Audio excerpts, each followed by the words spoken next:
नमस्कार friends, Marathi serial ॲक्टमध्ये मी तुम्हा सर्वांचं स्वागत करते। बाळूमामांच्या नावाने चांग भलं या मालिकेच्या आजच्या भागामध्ये आपण पाहणार आहोत। नाण्या म्हणत असतो, मामा तुमच्या हाताने भंडारा द्या, मी मेंढरांच्या अंगावरती टाकून येतो। मामा म्हणत असतात, आता त्याचा काही सुद्धा उपयोग नाहीये।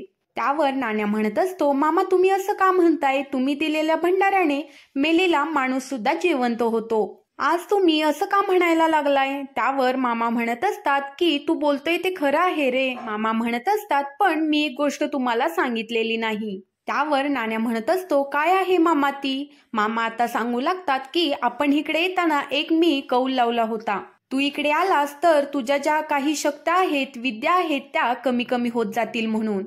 तर इकडे आता दुर्गाप्पा हा चंडप्पाला म्हणत असतो, मी आतापर्यंत तुला काहीच मागितलं नाही, पण मी एक गोष्ट मागत आहे, त्या मेंढरांना बरं कर। सगळेजण तळ्यावरती उपाशी आहेत, मामा पण जेवलेले नाहीत आणि सगळेजणच काही सुद्धा खात नाहीयेत, तू तेवढं त्यांना बरं कर, मी तुझ्या पुढे हात जोडतो, असं दुर्गाप्पा हा चंडप्पाला म्हणत असतो।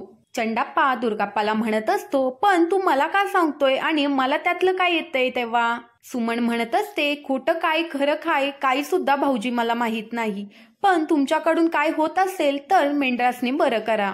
त्यावर चंडप्पाची मुलगी म्हणत असते की बा, मेंढरासने काय झालं असेल आणि सगळी का अशी तुम्हाला म्हणतायत की मेंढरासने बरं करा म्हणून?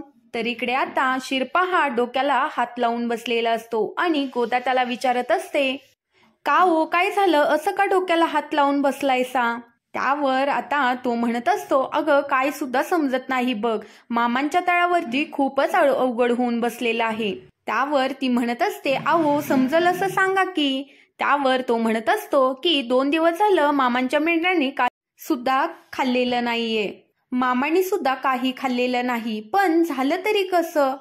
चंडप्पानी काहीतरी केलेलं आहे आणि त्या मेंढरांची तोंड बांधलेली आहेत, मामांनी आपल्याला बरं केलं, त्यामुळेच त्या चंडप्पांनी त्यांना ती शिक्षा दिलेली आहे, आपल्यामुळे त्यांना त्रास झाला आहे बघ। मी काय म्हणतोय, आपण सगळी मिळून त्या चंडप्पाकडे जायचं का आणि त्याला सांगायचं का ही सगळं बंद कर म्हणून? गोदा म्हणत असते, हे सगळं म्हणण्यापुरतं झालं, पण आपल्या बरोबर कोण येणार आहे? सगळी घाबरतेत त्याला। तर आता इकडे आपण बघतो, शिरप्याच्या घरी ही सकू येते आणि सकू म्हणत असते, आता काय करायचं आपण?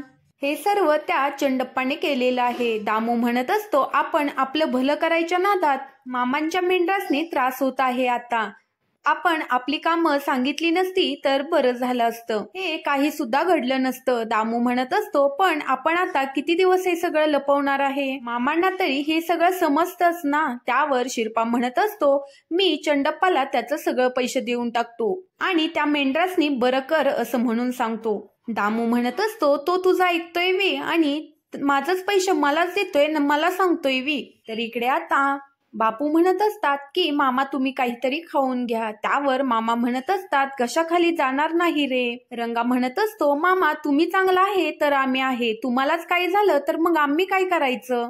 मामा म्हणत असतात, हे बघा माझ्यासाठी तुम्ही काही उपाशी राहू नका। रंगा म्हणत असतो, मामा तुम्ही नाही खाल्लं तर मग आम्ही कसे खाणार?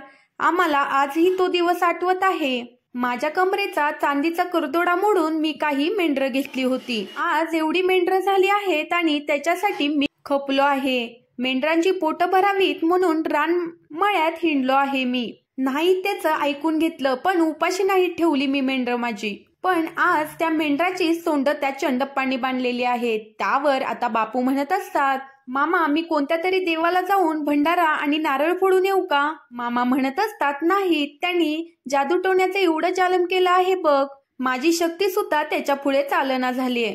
नाण्या म्हणत असतो, आपण उगाचच इकडं आलो आहे मामा बघा। मामा म्हणत असतात, अरे मी दुर्गप्पासाठी नाही तर सगळ्या गावासाठीच इकडे आलेलो आहे। तर इकडे आता शिरपा म्हणत असतो की मामा सगळ्यांना धीर देतात, सगळ्यांची कारणे सोडवतात, आपण त्यांच्यासाठी काहीतरी करायलाच पाहिजे, असं म्हणून ते सगळेजण आता मामांच्या तळ्यावरती जायला निघतात। तर इकडे आता आपण पाहतो, धनाप्पा तिथे बसलेला असतो आणि रंजेला म्हणत असतो, ए रंजे कुठं निघाली आहेस? बाळूमामांच्या तळ्यावरती। त्यावर धनप्पा म्हणत असतो, बाळूमामांच्या तळ्यावरती कशाला? बाळूमामांनी आज आमचं कल्याण केलेलं आहे आणि ते आज उपाशी आहेत, म्हणून त्यांच्यासाठी आम्ही भाकर घेऊन निघालेलो आहे। धनप्पा म्हणत असतो, मालकांनी एवढं काही केलं आहे ते तुम्ही विसरला का? त्यावर ती म्हणत असते की चंडप्पाने काय केलं आहे आणि काय नाही हे सगळं आम्हाला माहीत आहे. काय चांगलं केलं आहे त्याने आमचं? आता इथे सगळे लोक तळ्यावरती जायला निघालेले असतात. सगळेजण आता धनप्पाच्या तिथे येतात आणि धनप्पा विचारत असतो, कुठे निघाला आहे सगळेजण? त्यावर ते म्हणत असतात, तळ्यावरती निघालेलं आहे. जे कोणी काही हे केलं आहे त्यांचं कधीच भलं होणार नाही. धनप्पा म्हणत असतो, मामा इथे यायच्या आधी ह्या लोकांचं धाडस नव्हतं होत बोलायला. आता तोंड वर करून बोलायला लागलेत. आता हे सगळं मी मालकाला जाऊन सांगतो. तर इकडे आता गावातील लोक सुद्धा म्हणत असतात, बाळूमामांना काय झालं आहे, मेंढरांना काय झालं आहे, बघूया तरी. तर इकडे आता धनप्पा हा चंडप्पाकडे आलेला असतो आणि चंडप्पाला सांगत असतो की मालक, गावातली सगळी लोक ही मामांच्या तळ्यावरती चाललेली आहेत. चंडप्पा म्हणत असतो, कशासाठी? त्यावर धनप्पा म्हणत असतो की ती मामांची मेंढरं काही सुद्धा खात पित नाहीत बघा. मामा सुद्धा उपाशी आहेत वाटतं. 2 दिवस झालं. लोकांना काळजी वाटत आहे मामांची. आता चंडप्पा म्हणत असतो, मेंढरं काही खात नाही ती म्हणल्यावर काळजी तर वाटणारच की. पण मला एक समजना झालंय, त्या मेंढरांसाठी मामा का उपाशी राहिली ती? दुर्गप्पा म्हणत असतो, दादा, मेंढरांनी तर काही खाल्लं नाही तर मामांच्या सुद्धा घशातून घास खाली जात नाही. धनप्पा इथे म्हणत असतो, मालक, तुमचंच नाव येत आहे आणि सगळेजण असं म्हणतायत की तुम्ही हे सगळं केलं आहे म्हणून. चंडप्पा म्हणत असतो, कोण म्हणतंय असं? त्यावर धनप्पा म्हणत असतो, गावातली सगळीच लोक म्हणतायत. चंडप्पा म्हणत असतो, त्यासनी गावात राहायचंय नवं. धनप्पा म्हणत असतो, माणसं तर मामा गावात आल्यापासून जास्तच बोलायला लागलेले आहेत बघा तुम्हासनी. तर आता इथे चंडप्पा घरातल्या कोणालाच मामांच्या तळ्यावरती जाऊन देत नाही. तर इकडे आता मामा म्हणत असतात, चंडप्पा, तू तुझ्या स्वार्थासाठी माझ्या मुख्य चित्रपांची तोंड बांधून ठेवलेली आहेस. पण तुला ठाऊक नाही, तू स्वतःच्या घरादाराची राखरांगोळी करून घेत आहेस. तर आज तुझी वेळ आहे तर तू काय करायचं आहे ते करून घे. पण उद्या मामांच्या नावानं खडं फोडू नकोस. असेच मालिकेचे अपडेट जाणून घ्यायचे असेल तर चॅनेलला सबस्क्राईब करा.